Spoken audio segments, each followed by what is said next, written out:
ওই আমি হইলাম মিস্টার আলু, বর্তমানে দাম আমার আঙ্গুল ফুলা কলা গাছ। তাই সংবিধান অনুযায়ী আমি এখন এই কাঁচা বাজারের নতুন রাজা। রাজের জয়, জয় দেশি আলুর জয়। ওই ওইসে ওইসে ওইসে থাম থাম। সময় নাই, বিমান ছেড়ে দিব আমার আবার দাদা গো দেশে, মানে ইলিশ লাভারের দেশে যাইতে হইব। কেলা ওই দেশে যাও লাগবো কেলা, আমগরে কি ইলিশ লাভার মনে হয় না? ধুর, তোমরা ইলিশ লাভার সি, আমার একটু দাম বেশি দেখে অন্য দোকানে যে পাঙ্গাস কিনা খাও, তোমরা আবার ইলিশ লাভার সি।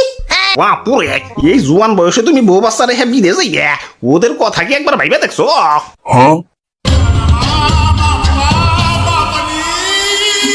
ইয়া নিজের দেশটা ভালোবাসতে হয়, ইয়া মানুষের নিজের দেশের জন্য জীবন উৎসর্গ করে দিতেছে, আর তুমি দেশটাকে বিদেশ যাইতেছ।